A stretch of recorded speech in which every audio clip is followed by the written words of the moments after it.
Some of our latest news. Firstly, please continue to support our initiative to stop the abolition of MIPO, misconduct in public office, and please read our report, which is available on the website, entitled Should We Abolish Accountability? I now read a letter that I sent to Dr. Henrietta, who's the Whistle-blowing National Guardian, after she made comments in the national press that smiling and being positive would stop what happens to whistleblowers in the real world, the reality. Okay, so open letter to Dr. Henrietta Hughes. Dear Dr. Hughes, yesterday's newspapers ran several stories on your first public statement as the new National Whistle-blowing Guardian. Your comments are so far removed from the issue of whistleblowing that even some of the media ran the angle yesterday that it was about staff being grumpy, so it's small wonder that some of the public have not realised your statement related to whistleblowing at all. As you are of the opinion that if everyone smiles and behaves nicely in the workplace, then whistleblowers will be protected if they speak out. I challenge you to name a single case where smiling and being nice has made a difference to either the whistleblower or to those suffering the consequences of the wrongdoing, abuse or negligence reported. The most important whistleblowing is the most inconvenient. Are you suggesting that a nurse could report a consultant's incompetence with a smile and the consultant will smile back so all will be well? My evidence upholds the fact that the only people who are smiling are the wrongdoers and those unscrupulous management that fail to act on concerns.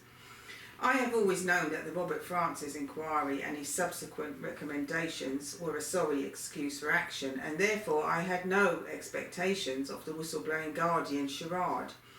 But even I am shocked that anyone could consider the idea that smiles and positivity can overcome the harsh reality faced by whistleblowers. I speak to whistleblowers every day. The evidence gathered in our reports breaking the silence demonstrates the brutal reality endured by whistleblowers.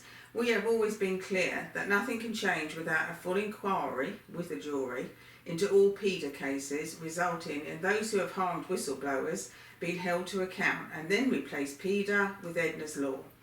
The toxic workplace is the result of allowing those who have harmed whistleblowers to thrive and harm future whistleblowers. Every whistleblowing case we deal with highlights the same pattern of failures that were evident in the first whistleblowing case to use PIDA. I know only too well what happens to those who report abuse, and even when there is copious independent evidence that proves you are telling the truth, it is not enough. I have been publicly called a liar for 16 years by my former employer in the face of insurmountable evidence that we were telling the truth. This is the extent of the hostility, smearing and denial faced by whistleblowers. Being a whistleblower is a life sentence because the harm lasts a lifetime. I know that despite everything I did, it was not enough to stop other vulnerable people being abused. Your comments are an insult to all whistleblowers from all sectors. The views you have expressed are either the result of deliberate intention to insult or sheer stupidity born out of ignorance. Finally, in response to your comments, do something about it. We are fighting all the past injustice to whistleblowers and those they sought to protect, as well as fighting for future whistleblowers to be legally protected by Edna's Law. It seems that I will have to add to the list abolish the National Guardian, as I could suffer the waste of taxpayers' money, but not the harm to whistleblowers. Smile, whistleblowers need nemesis, not Walt Disney. I received a response this morning. Well, I think we could call it a response. Dear Eileen, I'm writing to acknowledge the receipt of your letters dated 11th of October to Dr. Henrietta Hughes. The contents of your letter has been noted by Dr. Hughes. Yours sincerely, nobody, because I'm too ashamed to sign my name, obviously. And that's all we got back. Moving on. Finally, we have a new editorial up today. Public or self-interest. It's World Values Day today. We value the truth and justice. Unfortunately, there are other groups that, you know, value other things. The below story, which we have a link to on the editorial, was published last month and is about bounty hunting. Well, basically, they're trying to say the word whistleblower is involved in that. Whistleblowers are not involved in bounty hunting. It's an abhorrent idea. Unfortunately, there are many organisations in a similar area to in whistleblowing in this country that say they are serving or helping whistleblowers, but really what's behind them is not what can they do for whistleblowers, but what can whistleblowers do for them, which I find particularly ghastly because, you know, we're dealing with people every day that have lost everything, and they did the right thing, and they did it and it cost them everything, and they say they do it again, and their courage and integrity deserves better than a banking industry that seems to think that it should have special protection because they're dealing with the most important wrongdoing.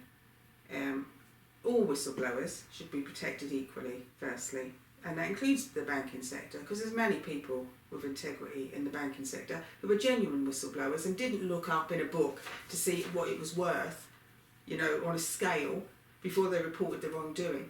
They reported it anyway because they knew it was wrong. It's an insult to say that people should have a set of what's the bounty for this reporting this. It's an absolute insult.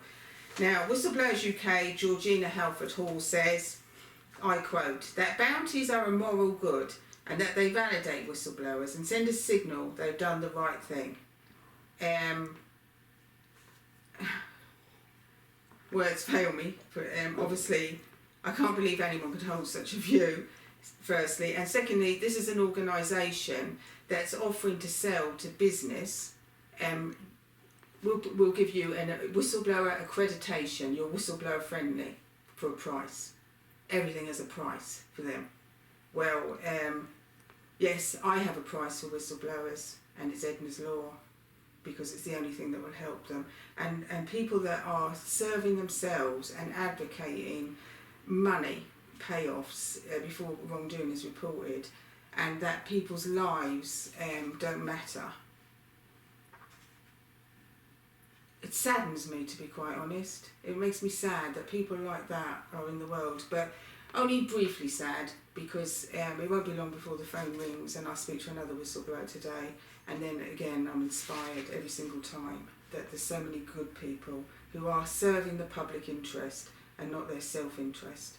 So that's all I have to say on that. Thank you.